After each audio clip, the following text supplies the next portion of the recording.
Il peut arriver dans une destruction de couple, donc une séparation qui peut être couverte et chargée d'émotions et notamment de conflits, admettons, de se rendre compte que le conflit et la séparation entraînent également la détériorisation de la relation parentale. C'est-à-dire le couple parental disparaît en même temps que la relation couple.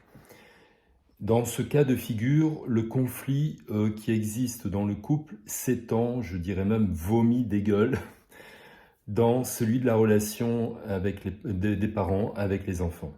Et dans ce cas de figure, on peut retrouver un enfant pris dans ce conflit, tiraillé dans sa posture relationnelle avec ses parents, à ne pas savoir qui choisir, vous voyez. Et dans ce cas de figure, l'enfant devient victime, tiraillé souvent par le fait qu'un parent pourrait se servir de l'enfant inconsciemment, pourrait dire des choses particulières sur le second parent, et inconsciemment également influencer l'enfant du regard qu'il porte sur ses parents, sur l'un ou sur l'autre. La deuxième possibilité, c'est que l'enfant pourrait faire un choix, soit la mère ou le père, pour éviter d'être dans ce tiraillement, et être solidaire à un père ou une mère, et de ce fait être contre le deuxième parent.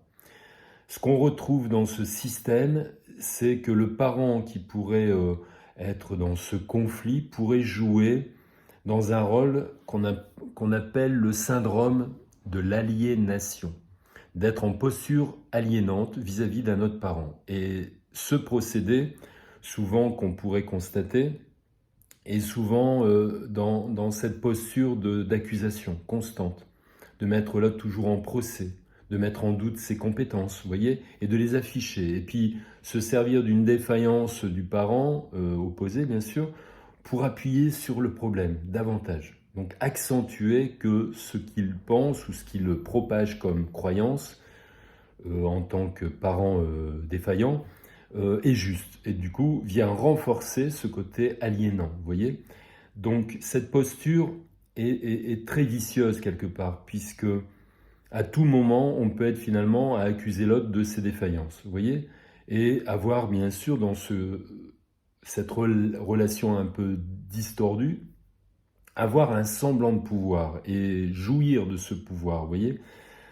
Ce que ce que je pourrais proposer dans ce système, c'est faites confiance. Ça veut dire que même si cette personne a une posture aliénante vis-à-vis de vous, que vous soyez maman ou papa, prenez patience et gardez bien sûr les pieds bien sur terre, qu'avec le temps, l'enfant grandira et comprendra certaines choses. Et si vous restez dans une posture digne, sans entretenir un schéma d'essayer de justifier de votre rôle de bon père, de bonne mère, alors que finalement en faisant ça, vous allez vous enliser dans un système qui sera toujours à votre détriment, puisque la personne ne cherche pas à avoir des preuves de vous que vous soyez un bon parent, elle saisira les failles, d'accord? Donc restez dans une posture digne et laissez peut-être l'autre vous accuser.